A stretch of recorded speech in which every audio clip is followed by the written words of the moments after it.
Welcome to Great Home makers.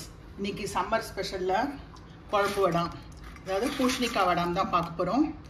ரொம்ப ஃப்ளேவர்ஃபுல்லான வடாம்ங்க இது வந்து அப்படியே நம்ம பொரிச்சு சாப்பிட்லாம். பொரிச்சா இந்த மாதிரி இருக்கும். இது அப்படியே பொரிச்சு சாப்பிட்லாம். பொரிச்சுட்டு வந்து நம்ம சாம்பாரில் போடலாம். நான் இன்னைக்கு நல்லா காஞ்ச உடனே தக்காளி சாம்பார் வச்சுட்டேங்க.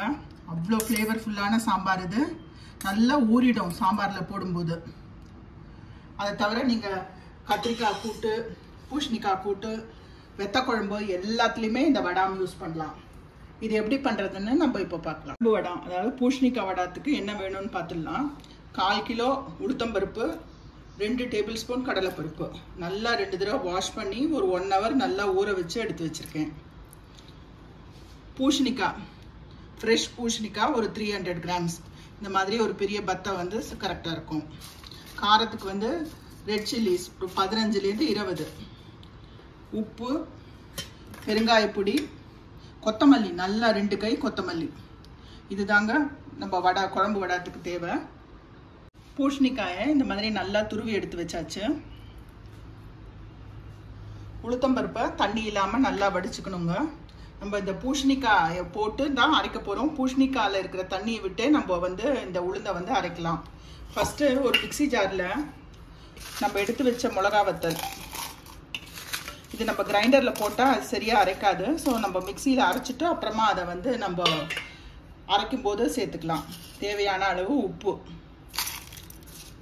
இது கொஞ்சமாக தண்ணி விட்டு இதை நம்ம மிக்சியில் வந்து அரைச்சிக்கலாம். மிளகாய் இந்த மாதிரி நம்ம மிக்சியில் நைஸாக அரைச்சாச்சு. கிரைண்டரில் வடிகட்டின உளுந்து போட்டிருக்கேன். இதில் நம்ம துருவி வச்ச பூசணிக்காயை போட்டு நம்ம அரைக்கலாம். பூசணிக்காய் போடும்போது அதுலேயே தண்ணி வந்துடும்.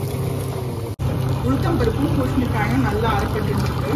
இதில் நம்ம அரைச்சி வச்ச மிளகா விழுதை வந்து ஆட் பண்ணிக்கலாம். மிளகாயும் உப்பும் சேர்த்து அரைச்சோம் இல்லையா, அதையும் சேர்த்து நம்ம அரைச்சிடலாம். உளுந்து மாவு வந்து நல்லா அரைச்சாச்சு. இந்த மாதிரி பதத்தில் நல்லா ரொம்ப கெட்டியாகவும் இல்லாமல் ரொம்ப நீர்க்கவும் இல்லாமல் இந்த மாதிரி பதத்தில் நம்ம அரைச்சிக்கணும். பெருங்காயம், நீங்கள் கட்டி பெருங்காயம் போடுறதா இருந்தால் நம்ம மிளகாயோடையே சேர்த்து அரைச்சிடலாம். தூள் பெருங்காயம்னா இப்போ போட்டுக்கலாம். 1 டீஸ்பூன் பெருங்காயம், பொடியாக கட் பண்ண கொத்தமல்லி, இது எல்லாத்தையும் சேர்த்து நல்லா மிக்ஸ் பண்ணிக்கலாம். பெருங்காயம், கொத்தமல்லி எல்லாத்தையும் சேர்த்து நல்லா மிக்ஸ் பண்ணிக்கலாம். ஆல்ரெடி நம்ம உப்பு வந்து மிளகாயோட சேர்த்து அரைச்சாச்சு. இந்த வடாம் வந்து கண்டிப்பாக வெயிலில் தான் காயணுங்க. கையில் தண்ணி தொட்டுட்டு நம்ம பண்ணி வச்ச மாவுலேருந்து சின்ன சின்னதாக அப்படியே கிள்ளி வைக்கணும், அவ்வளோதான்.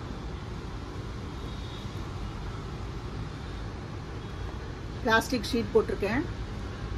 லைட்டாக கீழே எண்ணெய் தடவிட்டு இந்த மாதிரி சின்ன சின்னதாக கிள்ளி வைக்கணும். இந்த வடம் ஈஸியாக இன்னொரு வகையில் பண்ணலாங்க. நான் இங்கே ஒரு பைப்பிங் பேக் போட்டிருக்கேன். பண்ணி வச்ச மாவை வந்து பைப்பிங் பேக்குள்ளே போட்டுக்கலாம்.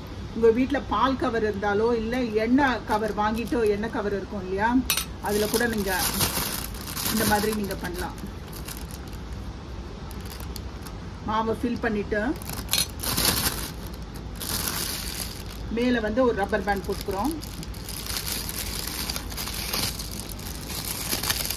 மாவு வெளியில் வர கீழே வந்து ஒரு சின்ன கட் பண்ணிக்கலாம்.